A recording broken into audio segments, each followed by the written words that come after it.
Last estimates, in reply to a question on notice from Senator Betts, the department advised that textbooks promoting violence were provided by the Palestinian Authority to UNWRA schools, and indicating that Australian aid funds haven't funded the development of these textbooks. It's nonetheless concerning that a UN agency supported by Australian taxpayers makes use of these textbooks. Has the Australian government made any representations to UNWRA, demanded of UNWRA not to use these textbooks in future upon threat of removal of Australian aid? Yes, we are in constant engagement with UNWRA, and in particular to the material in textbook. We did actually establish that none of the Australian funds were going into purchasing textbooks, as they were being provided as in-kind contribution by the Palestinian Authority. Nonetheless, we have been engaging in UNWRA to make sure that the neutrality principle is very rigorously followed. And through that discussion, we have discovered that they do have a good framework in place. And in fact, recently, the US Government Accountability Office has reviewed the systems that UNWRA has in place that has given them an assurance that they've made huge efforts to neutralise some of this material.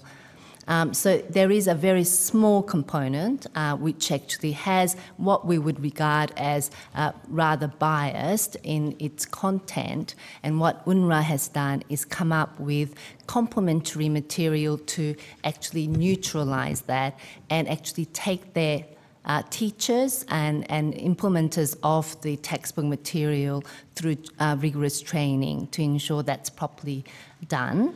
The material leads to the children in UNWRA schools in one of the refugee camps that I'm aware of, chanting, "Wave the swords. This is how Muhammad taught us how to slaughter Jews." How do you neutralise that? So it's really to try and take that material out and provide different examples that teachers can adopt.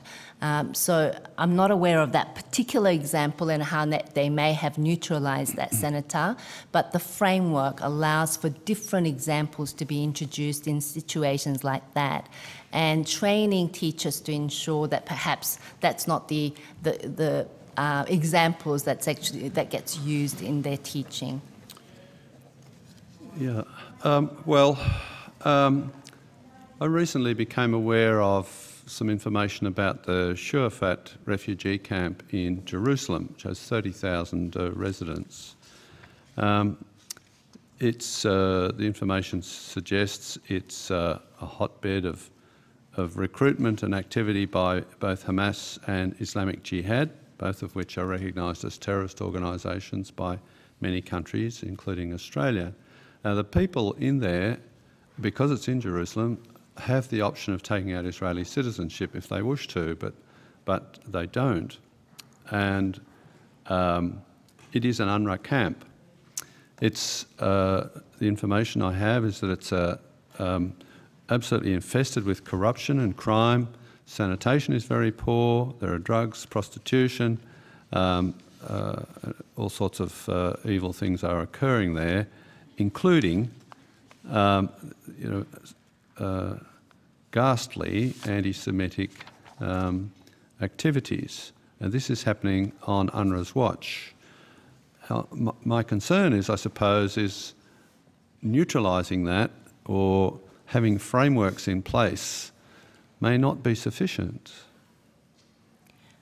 Thank you, Senator, for bringing that example to my attention. I was not aware. I'd be happy to look into that.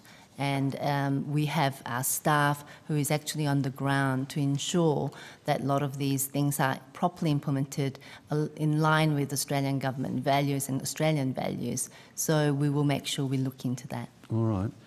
Now, and the other matter that I'd like to raise with you is this issue of the Palestinian Authority, or the PLO, I think, providing financial support to convicted prisoners, detainees and their families, in particular those arrested by the Israelis for terrorist activities. And some of your argument has been that it's not Australian money which is contributing to this. My concern is that money is totally fungible. So you put money into a pot and a different piece of money is taken out somewhere else and spent on these undesirable activities, doesn't really keep out Australia's hands clean. I'm wondering whether, if you're looking into some of these activities, you might also look at that to determine whether or not we really are, one way or another, funding the payment of terrorists.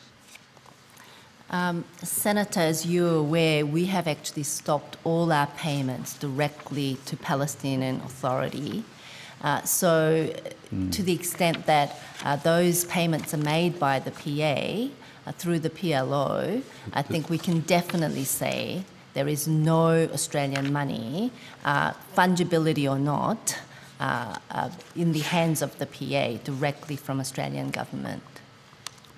As I recall from last estimates, our total contribution to the various Palestinian causes about 40 million, is that right? That's correct, yes. 43 million for this year, 43 Senator. million, yes.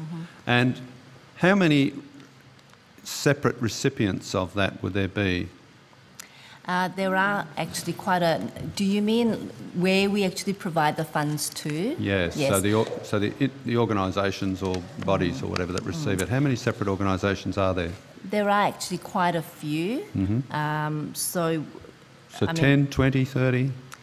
It could range to around 20, but I will have to take that on notice so we can provide a proper list for you. Yeah. I've got some names here, but it's not a comprehensive list. All right.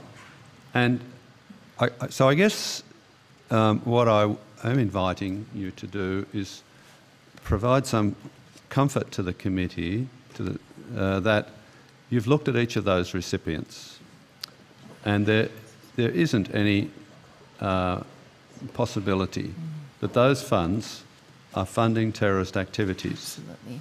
I think Australian taxpayers have a right to be comfortable that their money is not going to any terrorist causes. And yes, I do appreciate the fact that funding for the PA has ceased. That's good. And it also ceased funding another organisation which I brought to your attention in previous estimates, which is also good. But it concerns me that I had to bring them to your attention. If you haven't looked at those other 20 or however many there are in great scrutiny, then perhaps it might be time that you did. Thank you for your question, Senator. We do take this extremely seriously, as you can imagine. And given the very high standard we set ourselves around ensuring no terrorist financing, even if it's by default, that we actually have a number of reviews that we actually carry out rigorously, in addition to accreditation and assessment of all the recipients of the aid.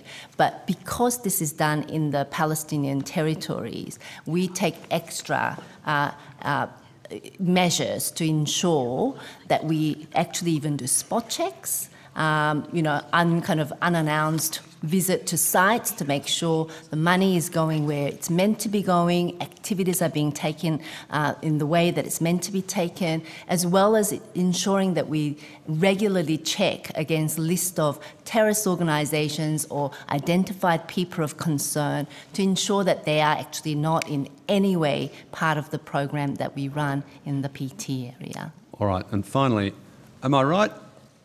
I didn't double check this before I came in, but am I right in saying the United States administration has withdrawn funding for UNWRA, or some funding? Is it all of it or some of it? Yes, they have. They have withdrawn all. Yes. All funding? Yes, that's correct. Has there been any consideration of doing the same thing by Australia?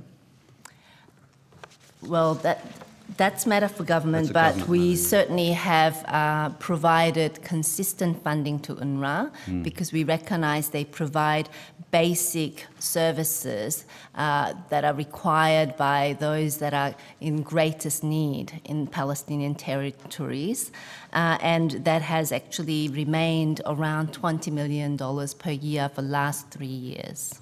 Thank you. Thank you, Chair. I'll leave it there. Thank you, Senator Leyonhjelm.